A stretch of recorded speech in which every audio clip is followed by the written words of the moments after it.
Last में 10 जो है ये बोलता है कुल पुष्टिगुण और सीमांत पुष्टिगुण के बीच संबंध को चित्र द्वारा समझाइए। पहले हम चित्र बनाते हैं। कुल पुष्टिगुण, पुष्टिगुण को क्या बोलते हैं? उपयोगिता भी बोलते हैं।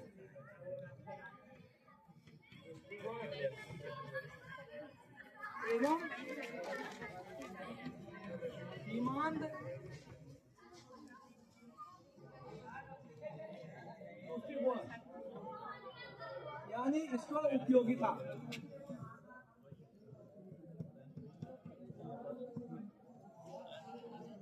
मैं संबंध ऐसा लिखना था तुम लोगों ने। इसका उत्तर, इसका एक चित्र बना देना था यहाँ पर।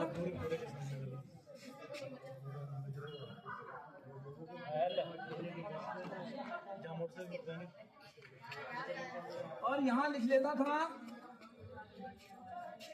Marginal utility and total utility.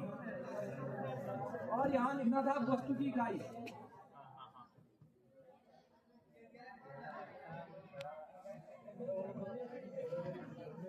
वस्तु की इकाई 1, 2, 3, 5।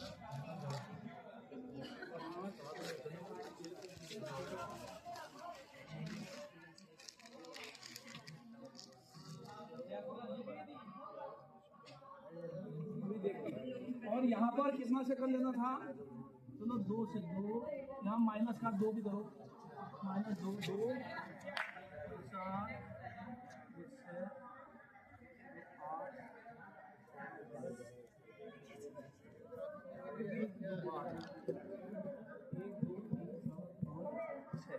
तो यहाँ पर आप लोगों ने क्या करना था?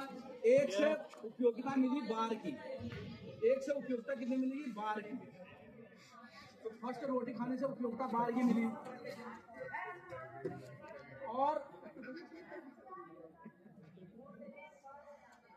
यानी अगर ये बार है तो यहाँ पर अभी और क्या होगा? एक यहाँ पर तालिका बनेगी।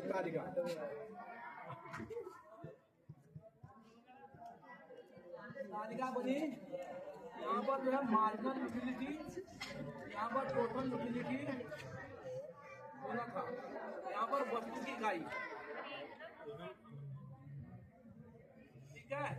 एक इकाई खाने से मार्जिनल यूटिलिटी मिली तुम्हारे। चलो चलो इसमें कर दो तुम 10 की कर दो। 10 2 खाने से मिली 8 की, 3 खाने से मिली 6 की, 4 खाने से मिली 4 की, 5 खाने से मिली 2 की, और 6 खाने से मिली 0 की, और 7 खाने से मिली -2 की। ठीक है बेटा, तालिका बना लो फटाफट। अब कुल उपयोगिता किसे कहते हैं? सीमांत उपयोगिताओं के जोड़ को कुल उपयोगिता कहते हैं। तो 10, 18 और 6 24, और 4 28, और 2 30, और फिर 30 0 जोड़ेंगे जब फिर 28 हो जाएगा। ठीक है। तो इस प्रकार से तालिका तुमने बनानी थी बेटा। तो यहाँ पर क्या था? मार्जिनल यूटिलिटी 3 प्रकार की होती थी। नंबर 1 धनात्मक, नंबर 2 शून्य, नंबर 3 ऋणात्मक। इसी प्रकार से टोटल यूटिलिटी या कुल पुष्टिगुण या कुल उपयोगिता भी 3 प्रकार की होती थी। बढ़ती हुई कुल उपयोगिता, अधिकतम कुल उपयोगिता, घटती हुई कुल उपयोगिता। तो यहाँ पर तुम्हारा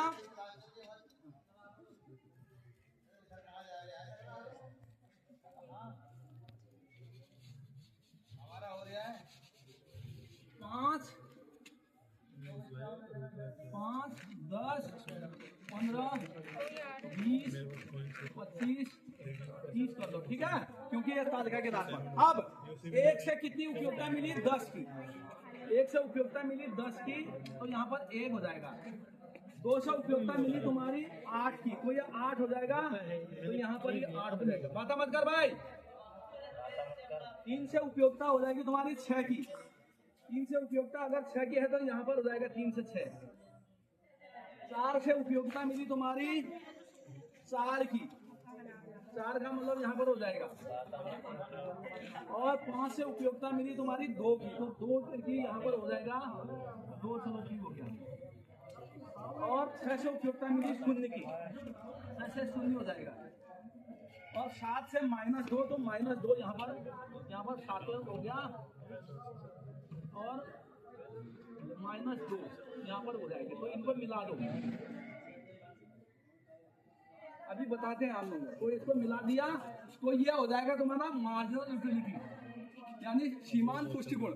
और कुल उपयोगिता 1 से मिली 10, 2 से मिली 18 का मतलब इसके नीचे 18, और 3 से मिली तुम्हारे 24, 3 से 24 का मतलब यहाँ पर सीख लो इसको।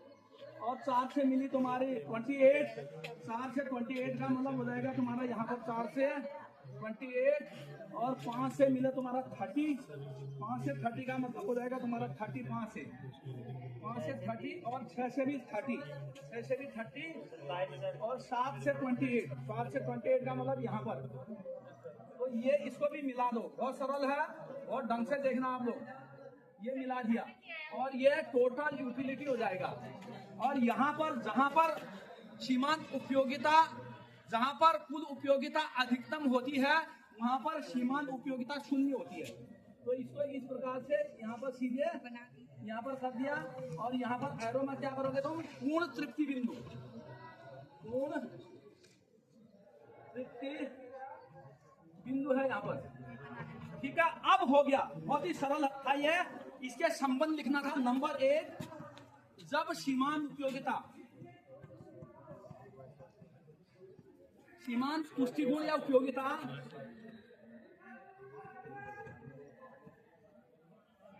शून्य, जब सीमांत उपयोगिता बढ़ती हुई होती है, ये यहाँ से यहाँ तक धनात्मक होती है। जब सीमांत उपयोगिता धनात्मक होती है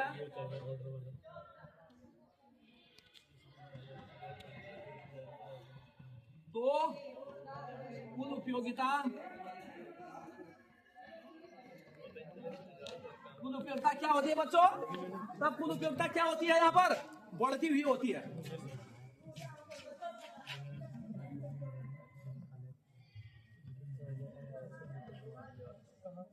नंबर 1 था बेटा ये, जब सीमांत उपयोगिता या सीमांत पुष्टिगुण धनात्मक होती है ये, तो कुल उपयोगिता बढ़ती हुई होती है। नंबर 2 बिंदु, जब सीमांत उपयोगिता मार्जिनल यूटिलिटी 0 होती है, ये 0, जब सीमांत उपयोगिता या मार्जिनल यूटिलिटी 0 होती है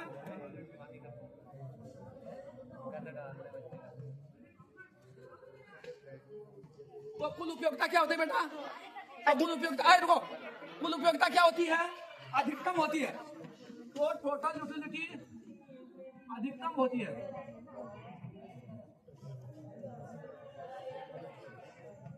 ठीक है, यहाँ देखो अधिकतम होती है।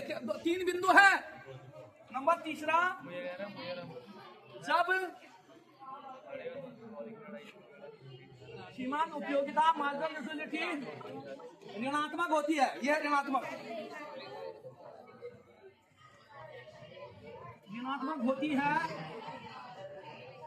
तो कुल उपयोगिता घटती हुई होती है। हाँ देखो,